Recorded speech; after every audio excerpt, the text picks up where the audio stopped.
Así inicia Es Noticia en Profundidad. Qué placer acompañarles. Soy Tatiana Pérez y les saludo desde nuestra sede central en Caracas, en Venezuela. A partir de este momento tenemos dos temas que son noticia, dos temas de procesos electorales de los que vamos a hablar en profundidad. Primero se los presentamos, como siempre, con titulares. En Noticia Bolivia. Lunes de reacciones al contundente triunfo de la fórmula del MAS a la presidencia. El segundo en contienda, Carlos Mesa, reconoció su derrota, mientras que el tercero, Luis Fernando Camacho, anunció que esperará el escrutinio final para asentar su postura. Desde el MAS, el compromiso anunciado es sacar adelante a Bolivia después de la larga noche dictatorial. Hechos que analizamos. En Noticia Chile, semana crucial para un día histórico. El próximo domingo se realiza la consulta popular por el apruebo o el rechazo a una nueva constitución, en medio de protestas contra la brutalidad de carabineros que la víspera precisamente fue denunciado por el asesinato de un joven de 20 años. Este lunes se registraron además nuevas movilizaciones y protestas en Valparaíso y Concepción. Tenemos ese panorama y lo analizamos en el Noticia que así comienza. Bienvenidos, bienvenidas.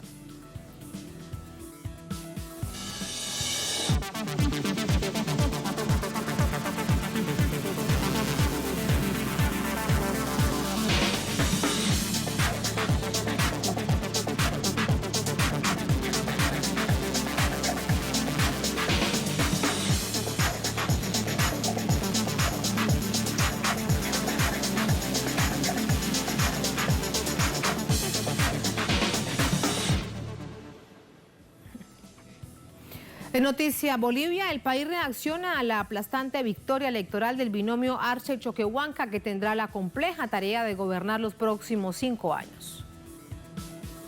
Líderes políticos se manifestaron este lunes en torno a los resultados de las elecciones presidenciales. Los resultados, aún no oficiales, reportados por el conteo rápido de la firma Sies Mori, estiman en una diferencia de más de 20 puntos de la fórmula presidencial del movimiento al socialismo. El candidato Carlos Mesa reconoció los resultados y se autoposicionó como el nuevo líder de la oposición. Es un resultado que aceptamos y es un resultado que consideramos que, dada la distancia entre el primero y el segundo, no va a modificarse cuando conozcamos los resultados finales y oficiales del Tribunal Supremo Electoral. En la misma línea, el ex candidato Jorge Quiroga reconoció el triunfo de Arce y llamó a Carlos Mesa y Luis Fernando Camacho a disputar 4 escaños al Senado, que estarían aún en disputa debido al estrecho margen de diferencia entre los candidatos. Reitero mis parabienes a los futuros gobernantes Luis Arce y David Choquehuanca. Tengo con ellos diferencias eternas e insalvables, pero ambos tienen la responsabilidad de atender la economía después del fin de la bonanza gasífera, del letargo de la transición y del golpe recesivo del coronavirus, además de acabar con la persecución autoritaria y la corrupción sin freno. Habrá tiempo para analizar las causas del resultado. Primero, lo urgente. Están en juego 4 senadores que determinarán si el MAS acaba con 18 o hasta 22 curules de los 36 del Senado. En distinta tónica, el dirigente extremista Luis Fernando Camacho se mantuvo a la expectativa de los resultados y dejó en el aire su postura acerca de sus futuras acciones ante los resultados. Una vez tengamos los resultados finales, emitiremos cuál es la posición política de Creemos frente a la respuesta de nuestro tribunal. Por el momento, si bien el tribunal está dando las señales de incertidumbre y preocupación, pedirle al pueblo boliviano que mantenga la calma, la fe, la esperanza. Aún tenemos que terminar lo que empezamos. El expresidente y líder histórico Evo Morales aseguró que su intención es volver al país y ejercer labores sindicales alejadas de altos cargos de dirección política, tareas que cumplió toda su vida antes de ser electo presidente en diciembre de 2005. Mi gran deseo es volver a Bolivia, entrar a mi región, donde nací como dirigente sindical, llegué a ser presidente del Estado plurinacional. La elección de Luis Arce y David Choquehuanca se desarrolló en un contexto dictatorial, fuertemente influenciado por la debilidad e ilegitimidad institucional, producto del gobierno de facto encabezado por Yanine Áñez. Cargo al que llegó a raíz del golpe de Estado, ejecutado en noviembre del año pasado, lo que resquebrajó el Estado de Derecho boliviano. Su reconstrucción será el primer gran reto del recién electo presidente.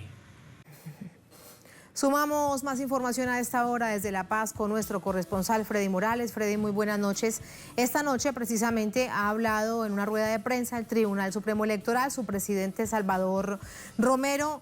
Hay información muy interesante, por ejemplo, del padrón electoral votó más del 80%. Es una histórica votación en un momento muy complejo. Así que quiero preguntarte acerca de esto, ¿qué ha sido lo más novedoso esta noche con respecto a lo que él ha dicho?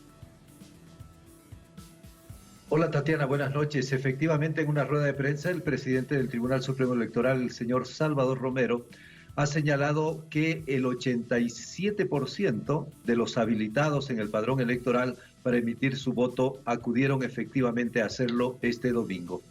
Ha destacado que es la votación más alta de las últimas décadas. Ha dicho que el promedio de votación en anteriores elecciones era el 80%.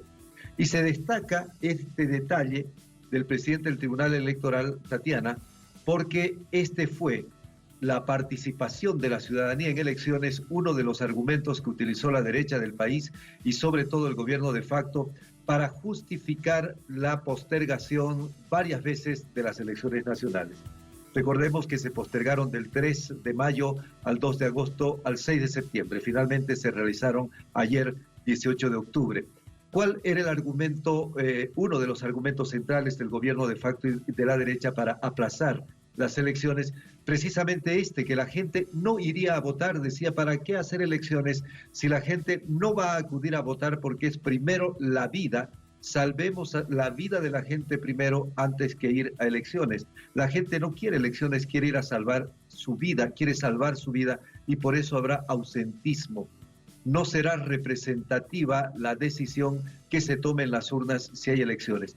Ese era el discurso del gobierno de facto y de la derecha de este país.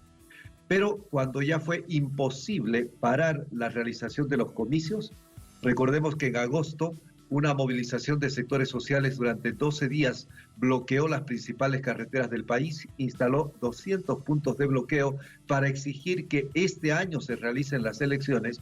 Cuando esto ya fue irreversible, el gobierno de facto levantó las manos de todo lo que tiene que ver con la pandemia.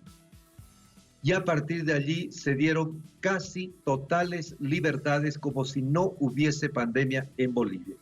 ¿Qué es lo que está pasando con el tema del coronavirus en el país? Es un misterio, porque no se han realizado las pruebas mínimas, básicas, para saber cuál es la magnitud del contagio, qué está ocurriendo en este momento, por ejemplo. No hay información en realidad sobre qué es lo que pasa con el coronavirus en Bolivia, pero este fue el tema para aplazar las elecciones en 3 oportunidades. Otro dato fundamental que ha ofrecido el presidente del Tribunal Electoral es que la posesión de las nuevas autoridades que gobernarán este país por los próximos 5 años, es decir, Luis Arce y David Choquehuanca, se realizará en la primera quincena de noviembre. Es decir, Tatiana, estamos a menos de un mes de que el movimiento al socialismo vuelva a administrar Bolivia.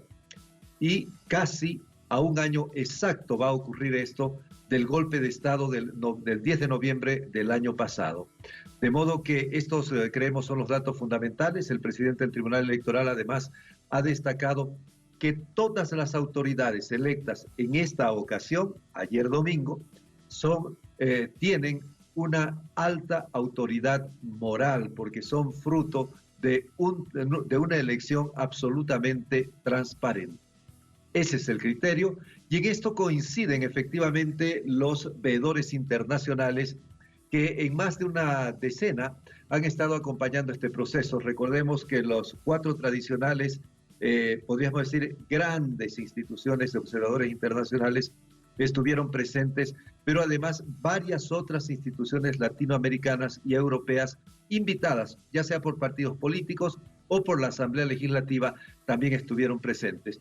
Todos han coincidido en que ha sido ejemplar la jornada electoral de este domingo 18 de octubre con el resultado que conocemos. Una sorpresa gigante, incluso para el pueblo boliviano, porque el candidato del Movimiento al Socialismo ganó en primera vuelta con más del 50% de los votos, según dos estudios, uno en boca de urna y el otro en conteo rápido. Tatiana. Todo esto resulta muy importante, sorpresa además en varias vías, no solamente por la diferencia que le toma Luis Arce a Carlos Mesa con más de 20 puntos, 21 puntos y algo más, de acuerdo a estas encuestas. Veremos la cifra específica, exacta, cuando el tribunal llegue al 100% del escrutinio, pero también por esta masiva participación, esta histórica participación. Y algo también para preguntarte, porque veíamos cómo Tuto Quiroga está ahora hablando, diciéndole a Camacho y a Carlos Mesa que hay que estar muy pendientes de cómo queda la conformación de la Asamblea Plurinacional. Hay expectativa en torno a esa situación porque recordemos que actualmente el Movimiento al Socialismo tiene control de las cámaras, tiene mayoría en las cámaras con 2/3 de representantes, tanto en diputados como en senadores. ¿Se repetirá esa situación? Es lo que está pendiente del cómputo definitivo que haga conocer el Tribunal Supremo Electoral. Por lo menos en diputados se ha indicado, se ha adelantado que efectivamente el Movimiento al Socialismo tendrá nuevamente 2/3. La duda está en la Cámara de Senadores, donde, como dijo el señor Jorge Quiroga, que recordemos se retiró como candidato, tenía una bajísima expectativa de voto, 1,5%, decidió retirarse con el discurso de que era para apoyar a que sus seguidores voten por Carlos Mesa y de esa manera obligar a que se vaya a una segunda vuelta. Bueno, lo que dice Jorge Quiroga es que hay 4 senaturías que están en disputa y él cree, ya ha recomendado precisamente a Carlos Mesa y a Fernando Camacho, el tercero en la votación, que estén atentos para evitar que haya cualquier posibilidad de alguna maniobra para que esas 4 senaturías pasen al Movimiento al Socialismo. Eso lo definirá con mucha claridad el resultado de la elección. Pero si en este cálculo de Quiroga efectivamente el MAS tuviera acceso a esas 4 senaturías, sumaría 22 y tendría efectivamente los 2/3 de la Cámara Alta de la Asamblea Legislativa, Tatiana. Ese es un asunto también para estar muy, muy pendientes. Gracias, Freddy. Muy buenas noches. Buenas noches. Buenas noches. Vamos a analizar todos estos hechos desde una perspectiva, desde los observadores internacionales. Para ello nos acompaña Óscar Laborde, presidente del Parlasur, nos acompaña desde La Paz. Óscar, muy buenas noches. ¿Cómo está? Bienvenido a Noticia de Telesur. Buenas noches, gracias por la invitación. Muchas gracias a usted. Usted ha sido en esta jornada el jefe de la misión del Parlasur en este proceso de observadores internacionales, en este proceso que ya está a punto de finalizar, si tomamos en cuenta lo que ha dicho el presidente del Tribunal Supremo Electoral, que en los próximos días, miércoles o jueves, tendrá el 100%. Preguntarle a usted en cómo vio el proceso, todo esto que además lo han presentado en un informe ya al Tribunal Supremo Electoral. Inicialmente, primero, cómo vio la jornada de la víspera después de tal nivel de tensión previo que existía sobre ella. Bueno, como reflejan luego las matemáticas, fue muy concurrida, ¿no? Era evidente que había una voluntad de resolver esta situación y había colas muy largas. Hoy, reunido con el presidente del Tribunal, Salvador Romero, me daba justamente este dato que aportaba el corresponsal. Es la vez que más se votó. Evidentemente había una necesidad de, por un lado, salir de esta situación de incertidumbre, de esta horrible gestión que hizo Yanine Áñez, y por otro lado, que vuelva el movimiento del socialismo, ¿no? Así que eso quedó reflejado luego, pero en la mirada que uno tenía propiamente en el momento electoral en la S. Y de cierto alivio, ¿no? Yo percibí como un clima que al estar ya a punto de votar, porque estuvieron en riesgo de realizarse hasta último momento había como un alivio solamente el poner en la urna. Eso no terminaba nada, pero ya se sentía que se empezaba a desandar esta madeja que se generó con el golpe de Estado. Sí, de hecho esto era parte de era una preocupación previa, era una preocupación durante, pero sigue siendo parte de la preocupación. ¿Cómo, diríamos, avanzaría en todo este proceso desde una acción el gobierno de facto? También es preguntarle a ustedes porque cómo lo han visto. De hecho, reconoce Yanine Áñez en un tuit el triunfo de Luis Arce y David Choquehuanca. No, los datos ya son, más allá de toda la atención que hay que tener hasta el último momento en Bolivia, hay una afirmación de Yanine Áñez anoche, hay un reconocimiento de Almagro el día de hoy, hay un reconocimiento de Carlos Mesa, y ya están las actas guardadas en el Tribunal Supremo, y efectivamente todo se indica, porque hay varios incluso, no solamente bocas de urna, sino algunas muestreos que se han hecho que indican que esa diferencia va a quedar. Sería ilógico que Carlos Mesa haya renunciado a la posibilidad de llegar a una segunda vuelta si no fuera así. Yo personalmente, y luego de haber estado muy atento y de haber seguido este proceso, no solamente en estos 10 días que hace que estamos acá, sino desde antes, creo que ya está resuelto el tema. Bueno, ahora habrá que constituir el gobierno, habrá que empezar a gobernar, pero el tema de que Arce va a ser el presidente de Bolivia y Choquehuanca su vice, yo no tengo ningunísima duda. Nos resulta muy importante, especialmente por tranquilidad para el pueblo boliviano. Ahora, sobre hechos para mejorar, para que no se genere tal nivel de suspicacia, porque sobre él fue el centro de la atención, donde se cantó fraude el año pasado. Óscar, se le conocía como TREP. Ahora este año, este conteo rápido, que no es vinculante, pero que para los actores políticos resulta muy importante, como el DIREPRE. Desde los días antes, pongamos unas 48 horas, comenzaron las preocupaciones porque no se le habían hecho las auditorías internacionales, porque no contaba con el sistema tecnológico necesario. Horas antes de que se abriesen los centros electorales, se decide cancelar el DIREPRE. ¿Cuál es la visión, digamos, la conclusión o el balance que ustedes tienen acerca de ese ejercicio que no fue? Nosotros le propusimos al tribunal que suspenda la aplicación del DIREPRE, porque se había condensado tanta tensión, expectativa sobre ese hecho.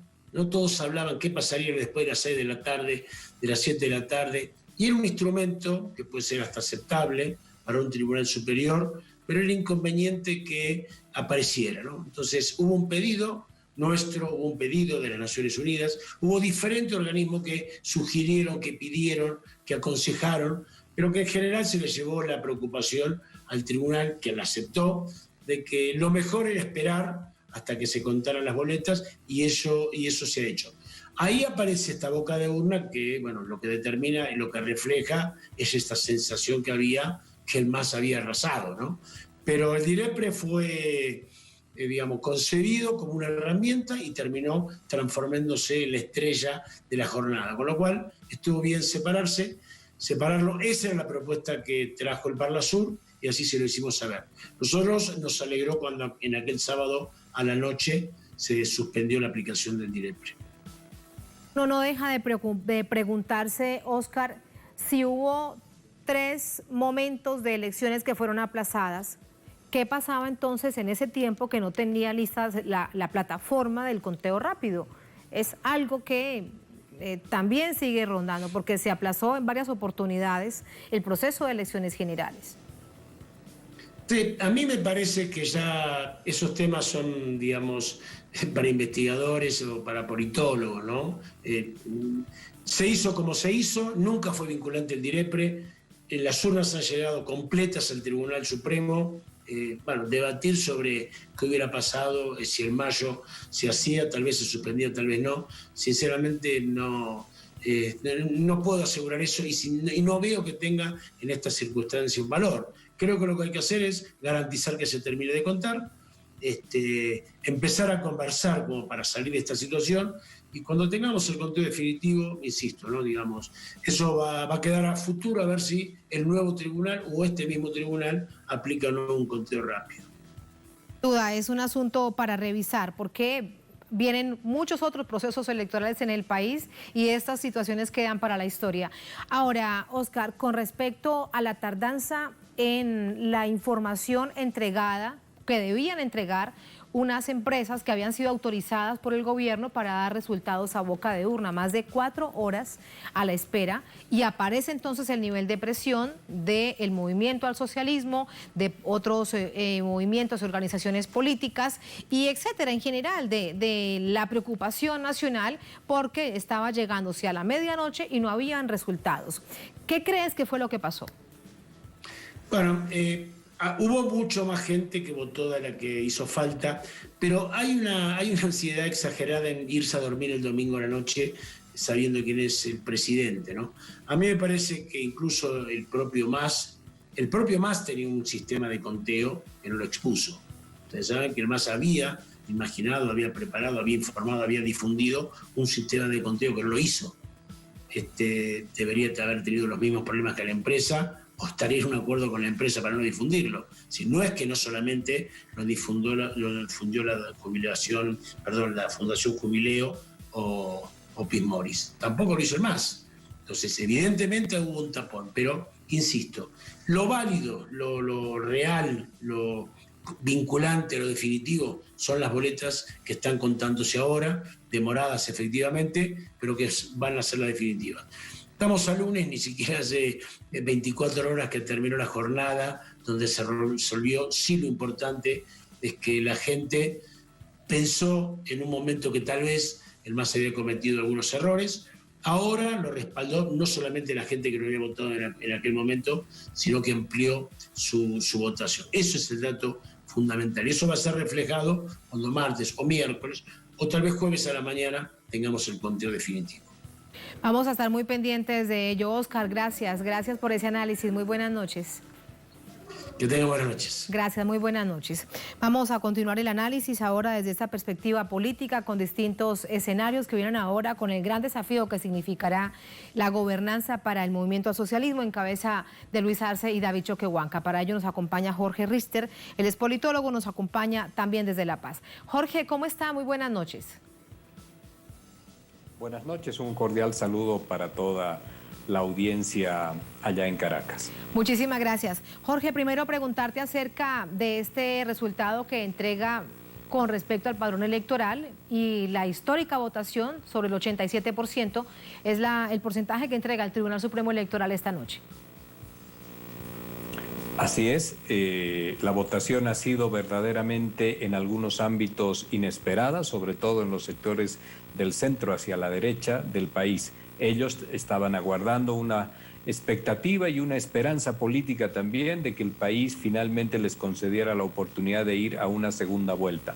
Lo que ha quedado claro ya con los sondeos en boca de urna, pero que en definitiva, teniendo una brecha tan grande, podemos asumir que esto se va a mantener de esta manera. Esto lo que significa es que Bolivia ha resuelto sus problemas de institucionalidad por la vía democrática. Es la respuesta a lo que significó el pasado año la confección de un golpe de Estado, la intromisión de la Organización de Estados Americanos en nuestro sistema electoral bajo la narrativa de un fraude que hoy ha quedado categóricamente demostrado que no existió y que no hubo tal fraude. Y la pregunta siempre estará acá presente. Si no fue fraude, ¿qué es lo que sucedió entonces? Por supuesto que la implementación y la puesta en marcha para romper el orden institucional de Bolivia, el degradar lo que significa su institucionalidad democrática y por supuesto reconfigurar, estoy hablando del 2019, el poder político en el país. Un año después, exactamente un año después, los resultados se reiteran con mayor fuerza donde existe un pueblo y unos sectores sociales y populares que le han dicho a este país, que le han dicho al mundo y le han dicho a la sociedad boliviana que acá solamente es posible construir Estado y sociedad tomando en cuenta absolutamente a todos los sectores de bolivianos y que no se puede discriminar y se debe trabajar bajo un concepto de inclusión plena y absoluta. Todo esto es producto ya de tener este resultado, pero si miramos atrás y precisamente volvemos a esa noche que no se le llamaba DIREPRE sino TREP, donde había tal nivel de expectativa y vemos cómo ese fue la punta de lanza para cantar un fraude, para decir que habían irregularidades, lo decía Carlos Mesa, luego aparece el comunicado de la Organización de Estados Americanos. Sobre eso y a nivel interno, desde la normativa electoral nacional de cara a próximos procesos electorales, Jorge, algo tendrán que hacer para garantizar que realmente funcione, porque el año pasado fue esa la punta de lanza para avanzar en un proceso de golpe de Estado, como bien se conoció. Y este año resulta que a horas de iniciar el proceso electoral lo cancelan porque no funcionaba. Pero mire usted, sobre eso hay que hacer una aseveración con mucha firmeza. Fue absolutamente importante que no se haya llevado adelante lo que significaba este sistema de información preliminar. Y le explico por qué, permítamelo rápidamente. Porque el sistema DIREPRE, que se tenía que implementar el día de ayer, adolecía de la certificación que garantice una debida aleatoriedad en el cargado y en el llenado de las actas de escrutinio. ¿Esto qué significa? Que a medida que los votos que las actas de escrutinio van llegando, estas deben ser cargadas al sistema. Y si esto no tiene la debida aleatoriedad, entonces usted puede manipular las tendencias con las cuales el pasado año se dijo al país y al mundo entero que en Bolivia se había producido un monumental fraude. La modificación de las tendencias el año pasado, información que efectivamente ocultó la Organización de Estados Americanos, esa modificación o esa supuesta modificación de tendencias fue la punta de lanza, como usted bien señala, para argumentar un fraude. Y después, en medio del caos, porque también existían otras escenas para consolidar lo que fue el golpe de Estado, en medio del caos es muy difícil poder determinar la verdad.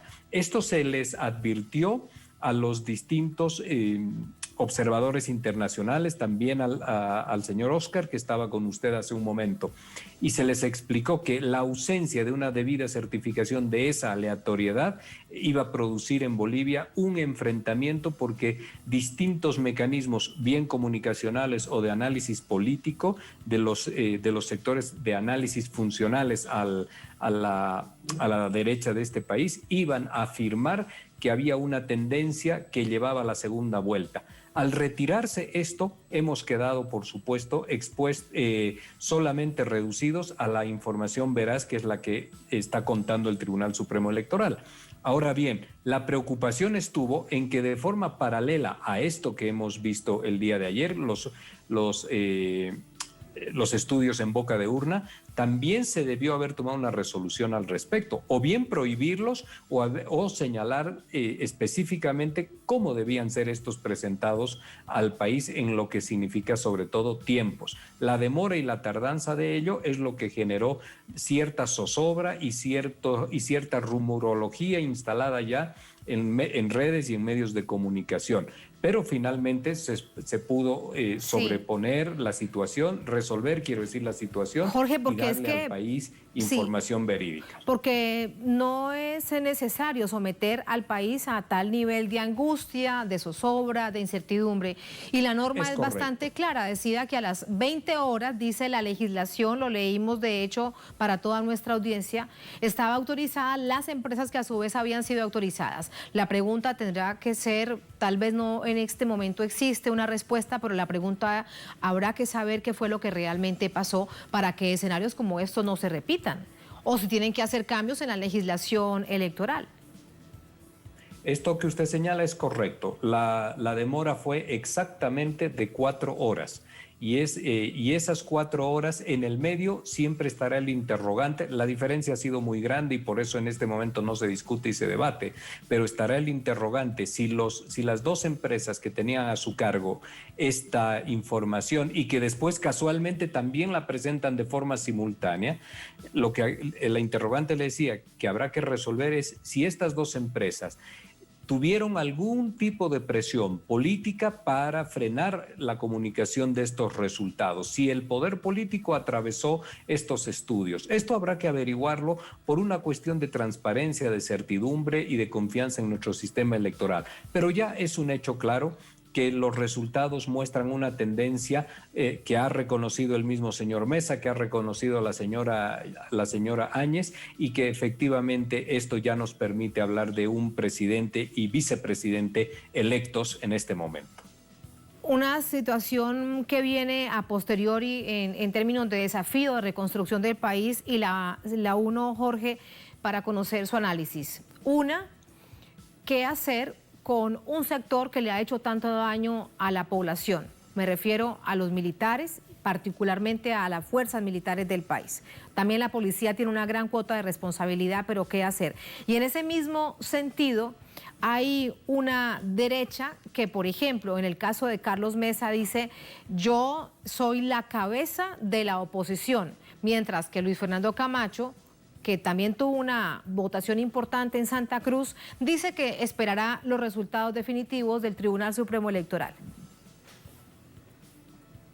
Bien, sin lugar a dudas, noviembre del pasado año decantó en los términos que nosotros conocemos por la presencia de las Fuerzas Armadas y por la actitud que tomó la Policía Nacional en Bolivia. En esta perspectiva, le doy un criterio personal. Es absolutamente importante que el país resignifique lo que es la actual dimensión de estas instituciones.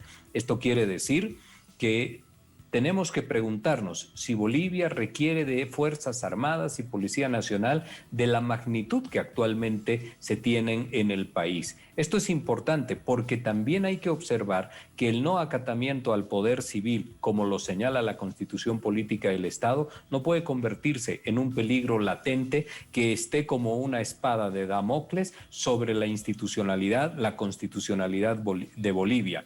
Esto hay que resolverlo sin lugar a dudas. Pero adicionalmente existe, no estoy haciendo ya una referencia específica a Fuerzas Armadas y Policía Nacional, existen dos hechos o dos palabras que señalan la angustia que ha vivido el pueblo de Bolivia. Esto es los sucesos de Sencata, los sucesos de Sacaba, donde han perdido la vida 34 bolivianos, donde se ha herido con heridas de bala a más de 800 bolivianos y donde se han detenido a más de 1000 bolivianos también que injustamente han tenido que pasar por las cárceles. Esto tiene sí necesariamente que investigarse. ¿Y sabe usted por qué? Porque no puede ser que tengamos, a raíz de una ansiedad política incontrolada, de un proyecto político conservador o de un afán de ruptura institucional, no puede ser que hoy tengamos en Bolivia familias incompletas. Esto no se condice con un Estado que vela y protege a sus ciudadanos. Algo le tiene que decir al Estado Nacional a estas familias bolivianas que hoy en día están incompletas porque desde algún lado se les ha arrebatado a algunos de sus familiares. Esto lo tiene que resolver el Estado boliviano, se tiene que investigar y por supuesto que se tienen que llevar adelante las sanciones que correspondan. Y de ahí en adelante se tiene que mirar en perspectiva futura de una pacificación plena y absoluta del país para poder construir una sociedad, un Estado distintos.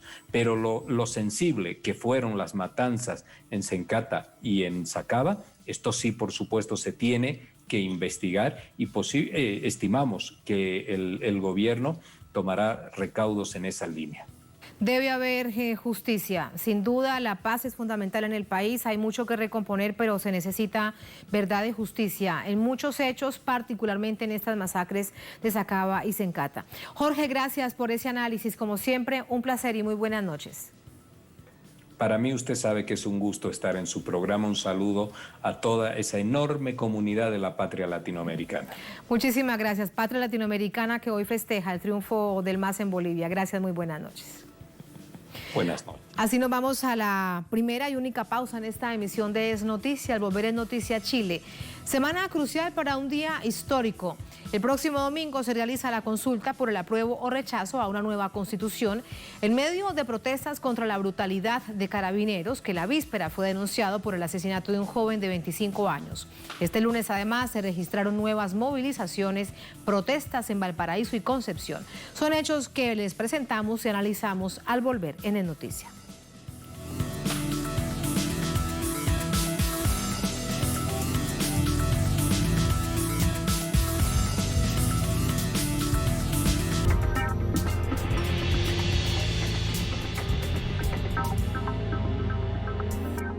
El pueblo chileno se manifestó durante meses para exigir un cambio en las políticas de su país. Luego de meses de protestas, se da un plebiscito que está lleno de expectativas por parte de los ciudadanos. Telesur sigue acompañando a los chilenos y a las chilenas en este nuevo proceso. Sigue toda la información de la mano de Paola Dragnik y Alejandro Kirk. Y a través de nuestras redes sociales. Plebiscito Chile 2020. Solo por Telesur, la señal informativa de América Latina y el Caribe. Era un amante fervoroso de la fotografía. También fue un escritor. Pero sus escritos no puede faltar su percepción política. Te conmueve, está reflejado en sus letras, en su palabra. Y ser tan humano que se acerquen a lo mejor del humano.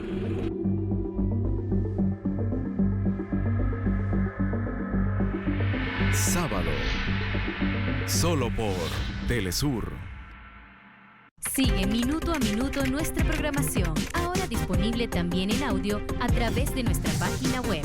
Podrás mantenerte al día sobre los acontecimientos y noticias que suceden alrededor del mundo con un enfoque latinoamericano y confiable. Telesur, la señal informativa de América Latina y el Caribe.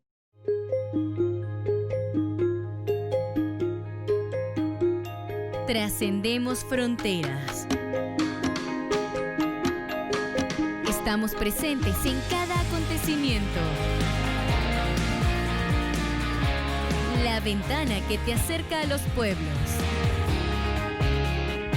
Enfrentamos adversidades. Somos la señal que llega a millones de pantallas. Unidos en cada transmisión. Reafirmamos nuestro compromiso con los pueblos. Telesur, la señal informativa de América Latina.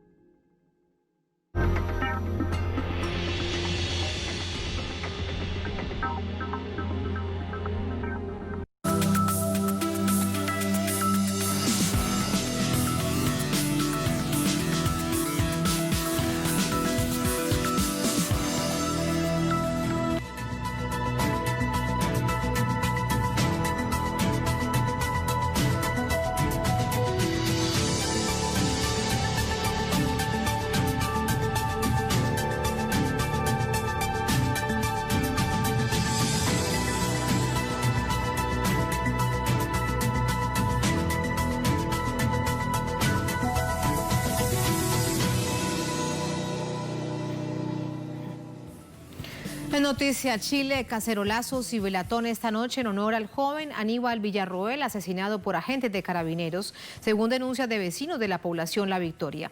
La revuelta social en la capital retorna a un año del llamado estallido social y a menos de una semana del plebiscito constitucional. Será el próximo 25 de octubre.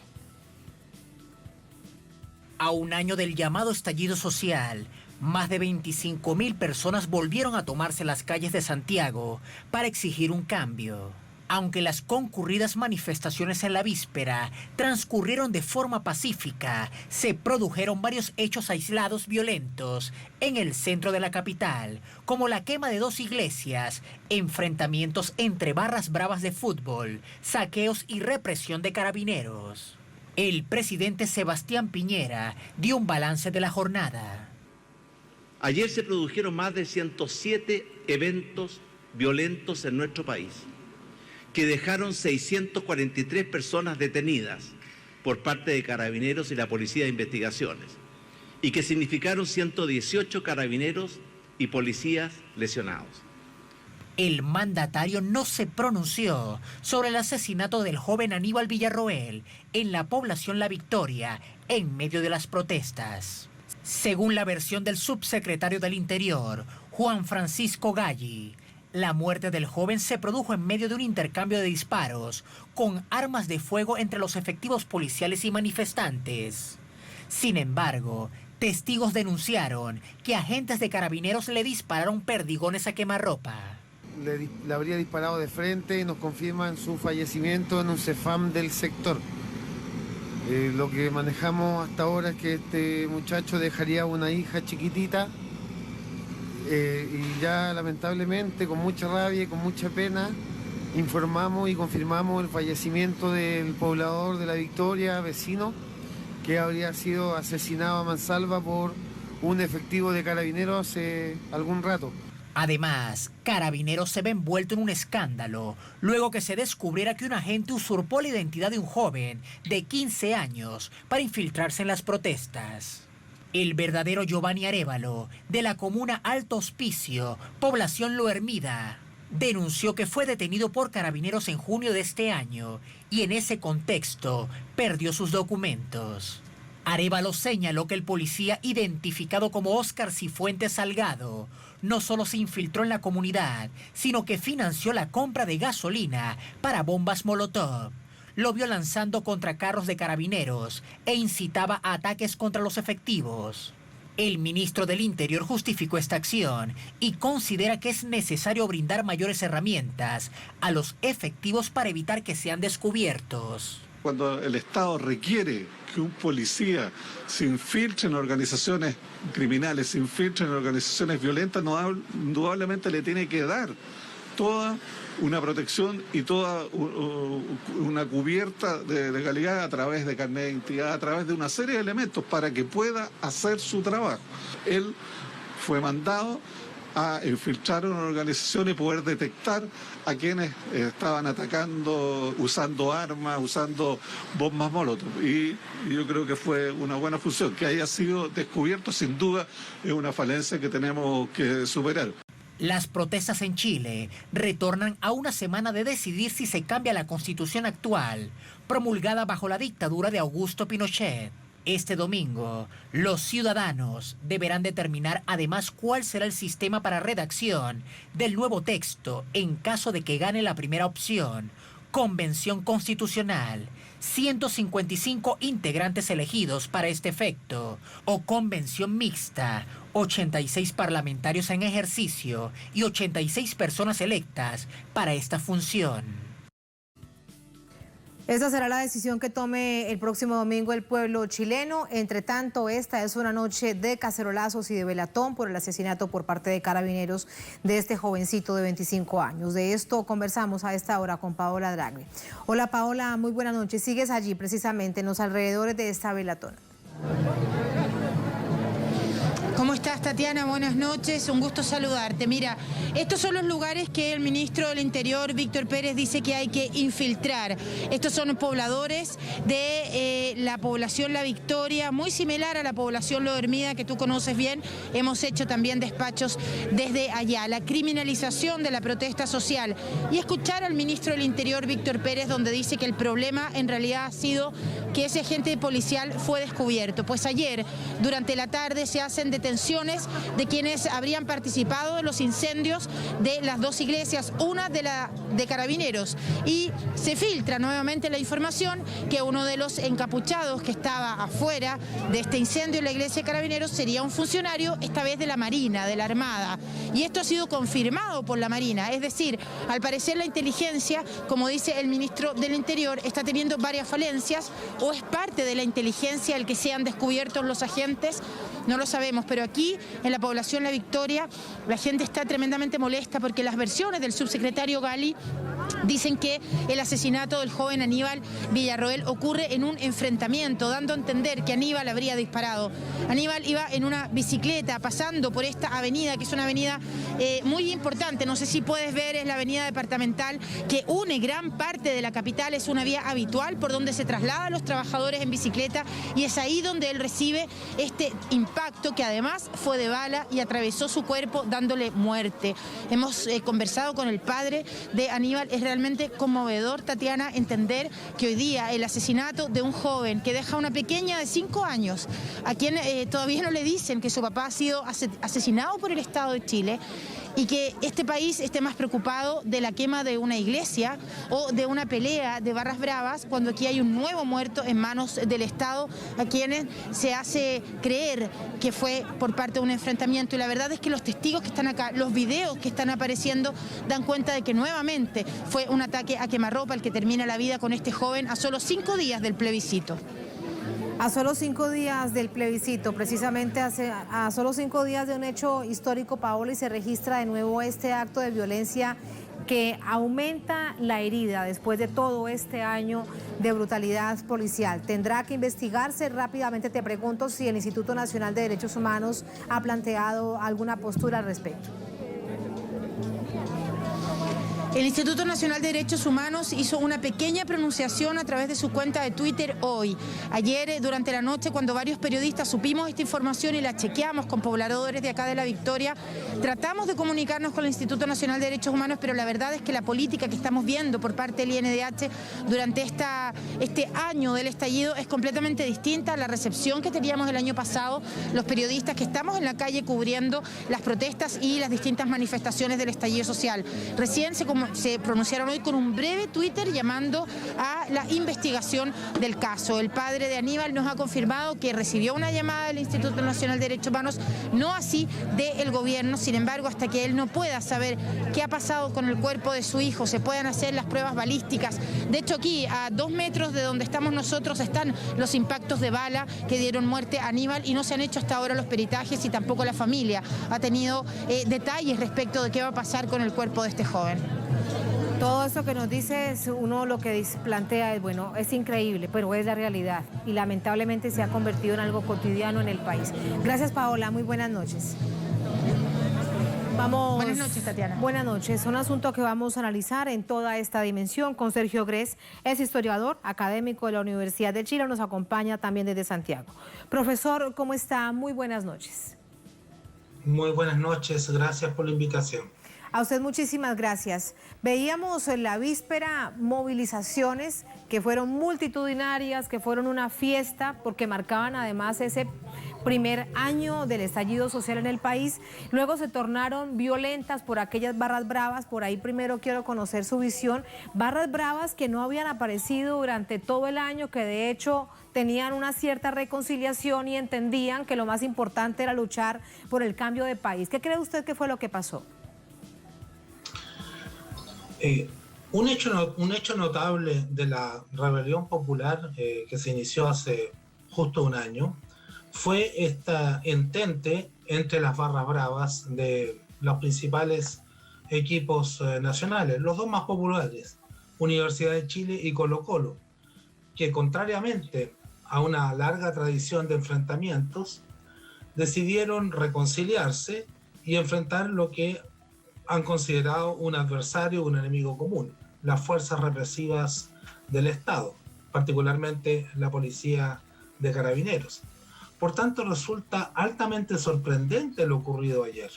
Esto va en contra del comportamiento de estas barras a lo largo de un año de protestas en las calles, en distintos lugares del país. Lo que, unido a otros acontecimientos ocurridos el 18 de octubre del presente año, nos hace sospechar, tener serias sospechas respecto de infiltración y acción de agentes externos al movimiento social, a los movimientos ciudadanos que salieron a protestar y también a las propias barras bravas. Lo que sostengo no es negar la posibilidad de que existan efectivamente barristas violentos que no tienen un sentido político claro y que incurrieron en actos de agresión en contra de otras personas, sino simplemente la sospecha recae sobre agentes infiltrados que estimulan los comportamientos violentos de ciertos manifestantes, barristas o no, como una manera de desprestigiar al movimiento social, atacando, por ejemplo, pequeños comercios o iglesias, como fue el caso del día de ayer.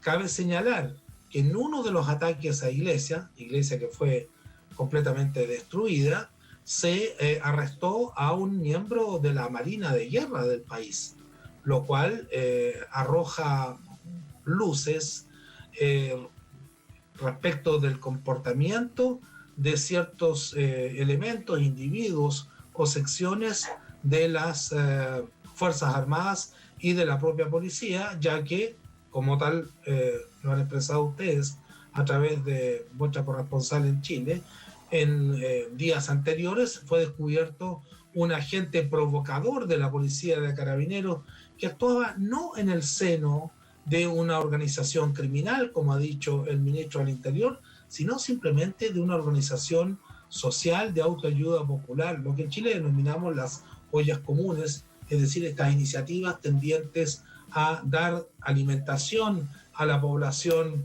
más desfavorecida en el contexto de la pandemia. Pero mire usted, profesor, de la policía de Carabineros no solamente pasaba información al respecto de lo que allí ocurría, sino que también, y eso está probado, incitaba a los pobladores a atacar a su propia institución, esto es un retén o comisaría de Carabineros. Y mire usted que estos hechos de violencia tienen, profesor, un carácter bastante sospechoso, por decirlo menos. Pero mire usted que el propio ministro de Interior justifica esa infiltración. No se trata de un espionaje a quienes, de hecho, como usted bien recuerda, está considerando grupos criminales, y es la gente que ha salido a movilizarse durante todo este año de estallido social. Pero además de eso, dice que el problema es que lo hayan descubierto, que ahora algo falló, que el problema es que lo hayan descubierto. ¿Y dónde quedan además los hechos ilegales como la suplantación de identidad? Y estamos hablando del gobierno, ¿eso qué le dice a usted? Exactamente, es una lógica muy curiosa la de este ministro del Interior y de su gobierno. Lo que nos está diciendo que el problema no es cometer un crimen, sino que se descubra que se cometa ese crimen. O sea, el problema acá no serían los actos ilegales de la propia policía, sino el hecho que esos actos hayan sido conocidos por la población. Esta es una lógica perversa y refleja claramente de que las personas que están hoy día en el poder prácticamente no tienen límites éticos, morales, ni de ningún tipo en su afán por destruir el movimiento social, destruir, desarticular, aniquilar la rebelión popular que ya tiene más de un año de existencia. Claro, ahora, todo esto también, como bien usted dice que se van sumando hechos, hay otro, y es que hay un jovencito de 25 años que ha sido asesinado por Carabineros. Carabineros dice, según su argumento, que fue producto de balas que venían de uno de otro lado, producto de un enfrentamiento. Testigos y familiares que se encontraron en el lugar dicen que él pasaba en la bicicleta y que nada tenía que ver con el asunto. ¿Qué hacer para que una situación de estas realmente no se repita en el país, teniendo en cuenta que lo que se aspira es que haya un cambio de constitución y por allí probablemente tendrá que pasar también una revisión de las fuerzas militares, o eso será mucho pedir? ¿Usted qué opina? Lo primero que quisiera decir es que Carabineros de Chile ya nos tiene acostumbrados a sus mentiras. Lo hacen sistemáticamente. Cada vez que cometen un asesinato, un atropello, y eso sale a la luz pública, Carabineros de Chile desmiente. Y miente descaradamente. Y lo han hecho desde mucho antes del inicio de la rebelión popular. Cuando se asesinaron al comunero Camilo Catrillanca hace un par de años, y dijeron exactamente lo mismo o algo parecido, que este joven mapuche iba armado, que había atacado a Carabineros de Chile, y una sarta de mentiras que luego se descubrió lo que eran realmente. De manera tal de que existe un abismo entre la opinión pública y la institución policial enorme. Es una de las instituciones más detestadas y menos creíbles del país. ¿Qué hacer para cambiar? Evidentemente, Chile necesita, por esta y por muchas otras razones, un cambio fundamental. Necesita una verdadera refundación política de su Estado, de su sistema político. Necesitamos una nueva constitución, un nuevo marco político que permita dar un mínimo de garantías, así sea un mínimo de garantías sociales y políticas a la inmensa mayoría de la población que no las tiene. Porque el sistema político actual, que está enmarcado en la constitución del dictador Pinochet, la de 1980, con algunas reformas que no han cambiado lo esencial, es un traje a la medida del modelo neoliberal de economía y de sociedad y del sistema de democracia restringida, tutelada y de baja intensidad que tenemos desde 1990. Un sistema político que, si se examina con cierto nivel de detalle, puede concluirse que no es un sistema realmente democrático. Mientras no logremos esas transformaciones de fondo, estos abusos, atropellos, crímenes perpetrados por agentes del Estado, de manera que nos recuerda mucho la época de la dictadura pinochetista, van a seguir produciéndose, por desgracia, y es lo que ha venido ocurriendo a escala masiva, sistemática, desde un año a esta parte. Muchísimas gracias, profesor, por ese análisis. Se trata sin duda con respecto a este asunto no de una oveja descarriada, sino de todo el rebaño que generan este dolor al pueblo. Muchísimas gracias y muy buenas noches. Muy buenas noches y muchas gracias. Muchas gracias a usted. Gracias a ustedes por habernos acompañado. Ponemos punto final a esta emisión de Es Noticia de Telesur. Cerramos nuestra pantalla tradicional. Nos quedamos en redes sociales. @esnoticiatelesur, @Tatiana_Telesur. Durante esta jornada, otro hecho fue noticia. Seguimos muy atentos en el servicio informativo de Telesur, aquí en Es Noticia de Telesur, sobre el desarrollo de la minga indígena en Colombia. Recorrió más de 400 kilómetros del departamento del Cauca. Se encuentra ya en Bogotá, en la capital colombiana, y así se han expresado durante esta jornada. Con eso los dejamos. Hasta mañana.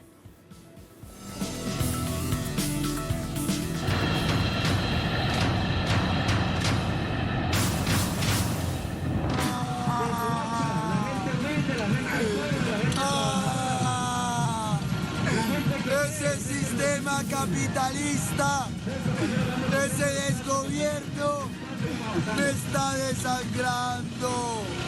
Por eso hoy esta Colombia lucha por la paz, por la democracia, por el territorio, por la vida, en compañía de nuestras comunidades indígenas, campesinas, estudiantes, profesores, niños y niñas que están reclamando un cambio.